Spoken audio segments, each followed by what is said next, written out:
Guys, magawa tayo ng Bicol Express ngayon. Ngayon, hihiwain muna natin yung ating baboy. Ayan. Hihiwain natin siya.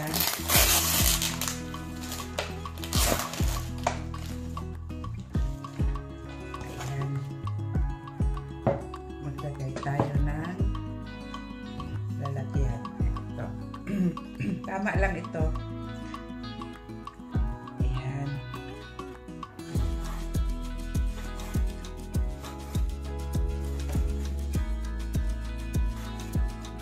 Hindi masyado malalaki ang pagkahiwa. Ganyan lang.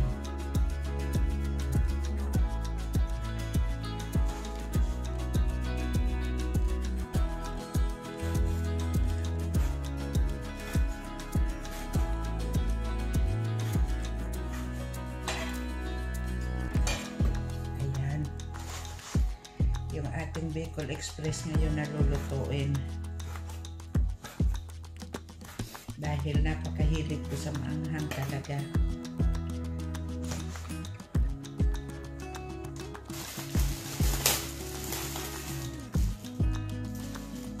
Dito na rin tayo maghihiwa nito guys kasi huhugasan naman ito mamaya.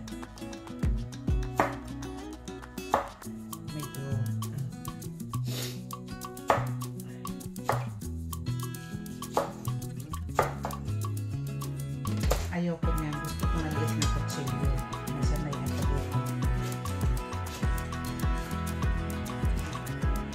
Ayan po, sinisito natin ako. Ganyan lang ang luto. Kami sa Bicol, ganito ang pagka nagagawa kami ng Bicol Express. Ginaganyan talaga namin ang pag-iwa. Inaalis yung buto. Pero dahil ito hindi mahalang, ilalagay ko na yung buto. Hindi ito mahalang guys. Natikman ko kahapon. Kaya ganito nang lulutuin ko. Ito talaga inaano to yung ginagawang pickles nila. Kaya hindi mahalang. Nabili ko yan sa Torx na tindahan. Mahaba ang sili nila doon. May nakita nga akong kamuting kahoy sa kanila pero parang malambot na yung iba. Hindi na ako bumili.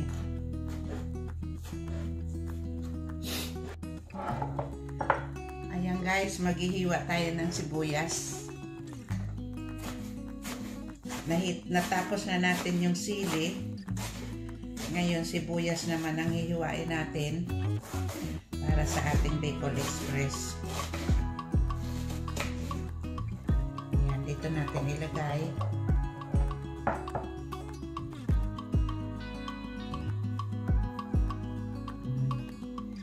Tapos meron tayong kamatis dito, isang piraso lang, pero malaki naman.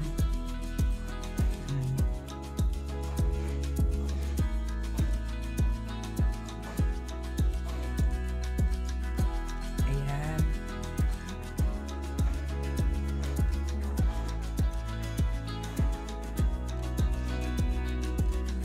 Ayan guys.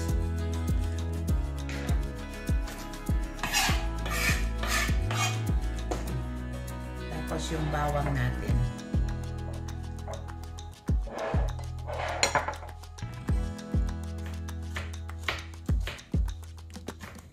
Ito lang yung halo natin guys.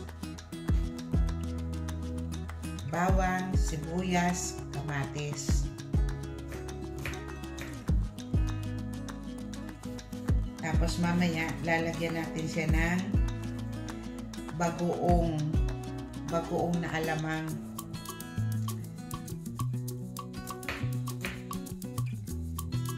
Sa ating Bicol Express.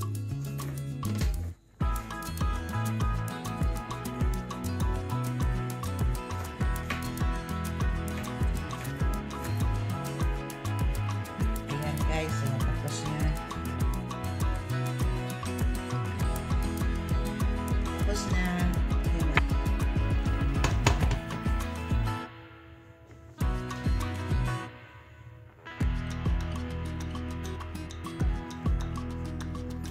Guys, ilagay muna natin yung ating baboy dito sa kawali. Ayan. Naugasan ko na siya kaya siya medyo may tubig. Ayan pa, tutuyuin natin siya dyan, pamamantikain natin siya ng kaunti para medyo siya pumula. Magpula lang siya ng kaunti, guys. Guys, kung nakikita nyo, iba yung aking kawali. Ayan, nilipat ko yung aking kawaling isa, nilipat ko dito, guys. Kasi hindi siya nasusunog doon.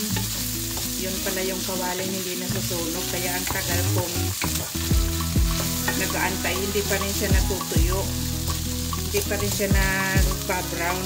Kaya yun, inilipat ko siya ng kawali, guys. Ayan, nakikita nyo, kaunting brown na siya, guys. Kaunti pa.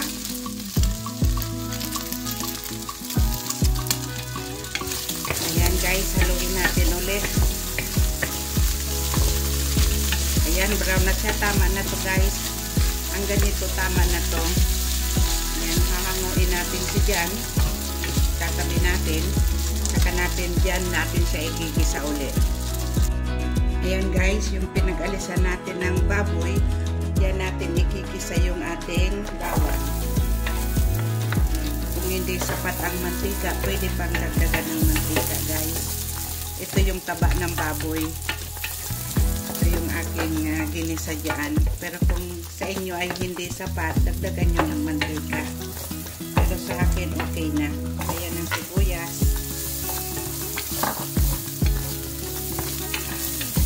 Ayan. Saka natin ibabalik yung ating baboy.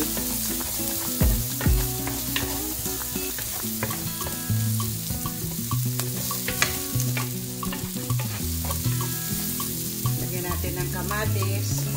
Ayan.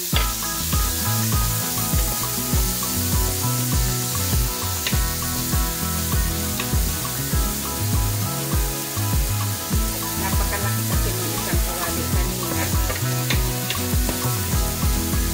Okay lang naman siguro lutuin.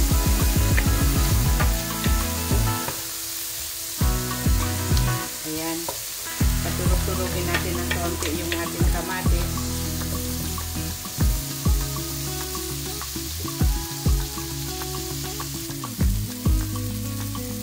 Okay na to, guys. Ibalik natin yung ating baboy. Ayan.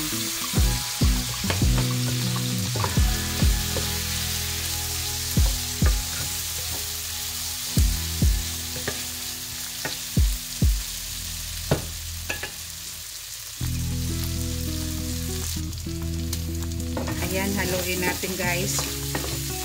Halutuin lang natin dito yung baboy.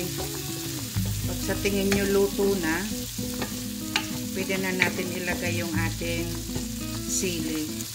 Sa tingin ko luto na ito, guys. Ilalagay ko na yung sili natin. Ayan, ilagay na natin yung sili. Huwag natin ibuhos kasi may tubig pa dahil nahugasan ko yan kanina. Ayan.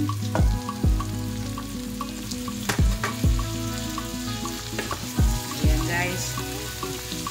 Ito yung ating Bicol Express. Itong sili ko, guys, walang anghang. Kaya maglalagay tayo pa ng siling paanghang. Ayan, guys. Pwede na natin lagyan ng gata. Ayan.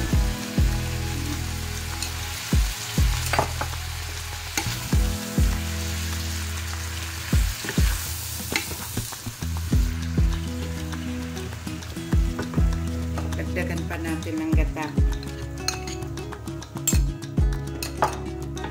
Masyadong malapot itong gata ko. Kaya okay lang, lagyan natin ng kaunting tubig. Ayan, guys.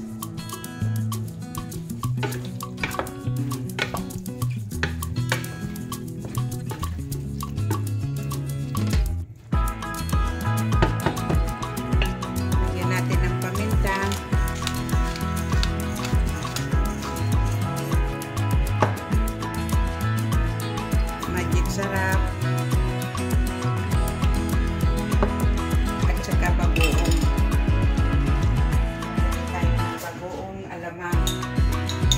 masyado marami.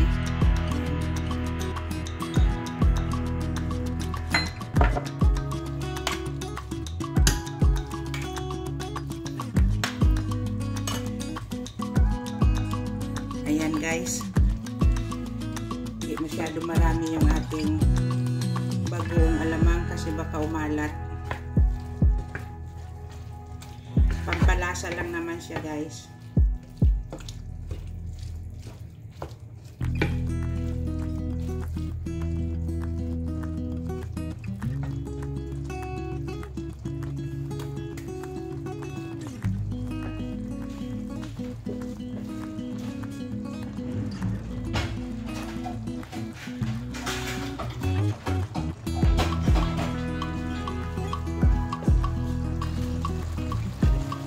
Haluin natin guys. Ayan. Masarap na. Tsaka natin ilagay guys yung ating siling maanghang. Ilagay natin yung buto at yan ang nakakapagpaanghang. Dinagdag ko yan kasi itong siling malalaki walang anghang guys.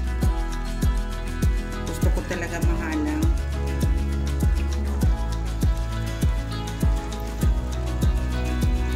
Kaya lagyan natin ng isang kutsaritang asukal. Yan ay yung parang bitsin natin. Manamis-namis yan. Konting asukal.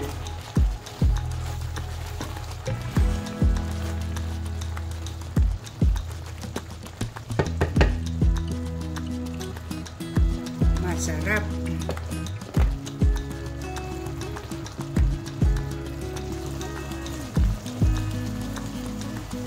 Haluin natin guys. Hayaan natin siya na matuyuan yan, na magmantikang kaunti. Yan.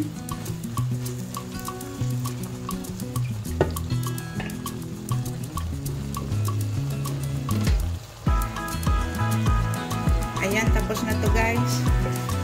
Ayan o. Okay na to. Isalin na natin sa lalagyan.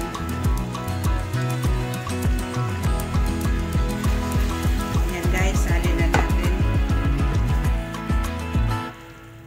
Ayan. Ayan ang ating Bicol Express.